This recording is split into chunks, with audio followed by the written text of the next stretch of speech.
Dark reality of data science course జనరల్గా ఏంటి అంటే ఒక ఇంపార్టెంట్ టాపిక్ అండ్ దాని గురించి ఇప్పుడు ఈ వీడియోలో మనం మాట్లాడుకుందాము. అండ్ డార్క్ రియాలిటీ ఆఫ్ ఒక పాయింట్, వెరీ ఇంపార్టెంట్ పాయింట్ ఇది. జనరల్గా ఏంటి అంటే డేటా సైన్స్ కి ఫ్రెషర్ కి జాబ్స్ ఉంటాయా, అండ్ ఎక్స్పీరియన్స్ వాళ్ళకి, కెరీర్ గ్యాప్ వాళ్ళకి జాబ్స్ ఉంటాయా, అసలు దీని గురించి ఏంటి అనేది మనం మాట్లాడుకోవాలి. అండ్ డైరెక్ట్ గా నేను డేటా సైన్స్ కోర్స్ నేర్చేసుకున్నాను, నాకు జాబ్ ఇచ్చేస్తారా అంటే అలాంటి పరిస్థితి అనేది డేటా సైన్స్ లో ఉండదు. అండ్ డేటా సైన్స్ లో ఎస్పెషల్లీ ఖచ్చితంగా మనము రియల్ టైం నాలెడ్జ్ లేకుండా, నాట్ ఈవెన్ మనం ఇంటర్న్ గా కూడా మనం జాయిన్ కాలేం. ఇది మనం అర్థం చేసుకోవాలి.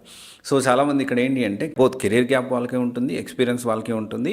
ఇక్కడ మనకి రియల్ టైం ప్రాజెక్ట్స్ చేయకుండా, ఇంటర్న్షిప్ చేయకుండా, అండ్ రియల్ వరల్డ్ నాలెడ్జ్ లేకుండా, మనం చేసే ప్రతి ప్రాజెక్ట్ లింక్డ్ఇన్, గిట్హబ్ ప్రొఫైల్స్ లో అప్డేట్ చేయకుండా, నేను కోర్స్ జాయిన్ అయ్యా, క్లాసులు వింటా ఉన్నాను, డేటా సైన్స్ కోర్స్ అయిపోగానే నాకు జాబ్ వస్తుంది అంటే no, it is not going to happen. ఇది డార్క్ రియాలిటీ. ఇంతకుముందు జనరల్గా ఎలా ఉండేది, కోర్స్ నేర్చుకుంటే జాబ్ వచ్చే పరిస్థితి ఉండేది, బేసిక్ నాలెడ్జ్ చేసేసేవాళ్ళు. కానీ రియల్ వరల్డ్ ఎక్స్పోజర్ లేకుండా, ఇప్పుడు ఇంటర్న్షిప్ చేయకుండా, ప్రాపర్ ప్రెజెంటేషన్ లేకుండా మనం ఖచ్చితంగా డేటా సైన్స్ లో జాబ్ వచ్చే పరిస్థితి ఉండదు. అండ్ ఇది అందరూ అర్థం చేసుకోవాలి. ఒకవేళ కెరీర్ గ్యాప్ వాళ్ళు ఎక్స్పీరియన్స్ గా వెళ్ళాలి అనుకుంటే వాళ్ళ ఎఫర్ట్స్ అనేవి ఇంకా ఎక్కువ ఉండాల్సి ఉంటుంది. అండ్ ఇంకొక విషయం వచ్చేసి చాలా మంది ఏంటి అంటే డేటా సైన్స్ కోర్స్ నేర్చుకున్న తర్వాత ప్రాపర్ గా లింక్డ్ఇన్ ప్రొఫైల్ ఉండదు, గిట్హబ్ ప్రొఫైల్ మెయింటైన్ చేయరు, వాళ్ళు ఇచ్చే ప్రాజెక్ట్స్ చేయరు, క్యాప్స్టోన్ ప్రాజెక్ట్స్ చేయరు, అండ్ రియల్ టైం ప్రాజెక్ట్స్ చేయరు. దీని తర్వాత ఇంటర్న్ గా వర్క్ చేయడానికి ఇష్టపడరు, డైరెక్ట్ గా ఒకటేసారి నాకు ఫుల్ టైం జాబ్ కావాలంటారు. అండ్ తర్వాత వచ్చేసి ఏంటి అంటే అప్డేటెడ్ కరికులం ఫాలో అవ్వరు, కంపెనీస్ ఏం ఎక్స్పెక్ట్ చేస్తున్నాయి, దాంతో పాటు మాక్ ఇంటర్వ్యూస్ అటెండ్ కావాలి. అండ్ తర్వాత వచ్చేసి ఆఫ్లైన్ లో ప్రిఫర్ చేయండి,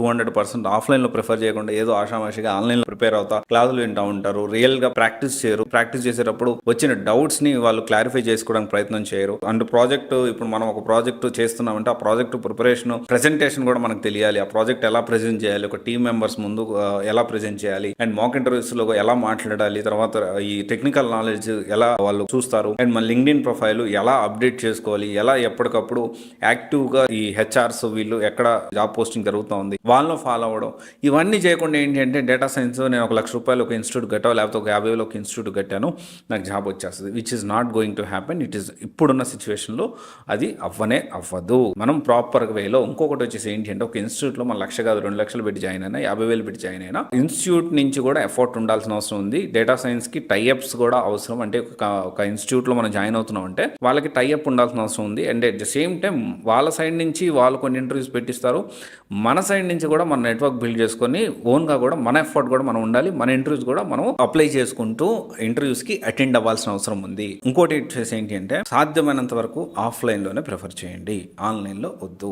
సాధ్యమైనంత వరకు మాక్సిమం పాసిబిలిటీ. ఎందుకంటే మనకి ఉదయం నుంచి సాయం దాకా ఉండి మనకు డౌట్స్ క్లియరెన్స్ చేసుకుంటూ ఒక ప్రాపర్ ప్లానింగ్ తో వెళ్తేనే ఇప్పుడున్న సిచ్యువేషన్ లో జాబ్ వచ్చే పరిస్థితి ఉంది. కాబట్టి సో ఇది మనము అర్థం చేసుకోవాలి. And data science dark reality ఏంటి అంటే నేను ఓన్లీ డేటా సైన్స్ కోర్స్ నేర్చేసుకున్న జాబ్ వస్తుంది అంటే రాదు. దాంతోపాటు real time projects, real time knowledge, intern గా వర్క్ చేయాల్సి ఉంటుంది. ఆ తర్వాత మనకు ఫుల్ టైం గా మనకు అవకాశం ఉంటుంది. ఒకవేళ ఇంటర్న్ గా ఒక 3-4 months చేసి ఎక్స్పీరియన్స్ క్యాండిడేట్ గా వెళ్ళాలంటే కూడా వెళ్ళొచ్చు. దానికి మనం ఇంకా ఎఫర్ట్స్ అనేవి ఎక్కువ పెట్టాల్సి ఉంటుంది. దీంతో పాటు డేటా సైన్స్ తో పాటు ఖచ్చితంగా ఎంఎల్, దాంతో పాటు ఏ కాన్సెప్ట్ కూడా మనం అర్థం చేసుకోవాల్సిన అవసరం ఉంది, రిక్వైర్మెంట్ తగ్గట్టు. అండ్ కంపెనీ డిఫర్ అయి ఉంటుంది కాబట్టి మనం ఓవరాల్ గా కొన్ని కంపెనీస్ ఫాలో అయ్యి వాళ్ళు ఎలాంటి అప్డేటెడ్ కరికులం ఉంది, అప్డేట్ కరికులం జాయిన్ అయ్యే ఇన్స్టిట్యూట్ లో ఉందా లేదా అని క్రాస్ వెరిఫై చేసుకోండి 1-10 సార్లు. అప్పుడే మనం డెసిషన్ తీసుకోవాలి.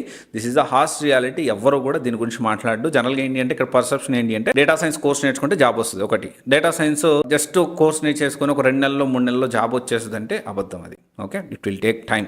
Okay, all the best. జాగ్రత్త ప్లాన్ చేసుకోండి. చాలా బ్రైట్ ఫ్యూచర్ ఉన్న టాప్ కోర్సెస్ లో ఇది కూడా ఒకటి. ఆలోచించి డెసిషన్ తీసుకోండి. మీరు డేటా సైన్స్ కి సంబంధించి మీ study background, passed out year, percentage, and మీ కోడింగ్ ఇంట్రెస్ట్ ఉందా లేదా మీరు కమెంట్ చేయండి. దాన్ని బట్టి నేను మళ్ళీ దాన్ని షార్ట్స్ అనేవి చేస్తాను. డెఫినెట్లీ ప్రతి ప్రొఫైల్ ఈస్ డిఫరెంట్. మనం కూడా ఫ్రీ కెరీర్ కౌన్సిలింగ్ ఇస్తున్నాం కాబట్టి సో ఒకవేళ మీకు యాప్ట్ అయితే definitely will recommend you. Thank you. All the best.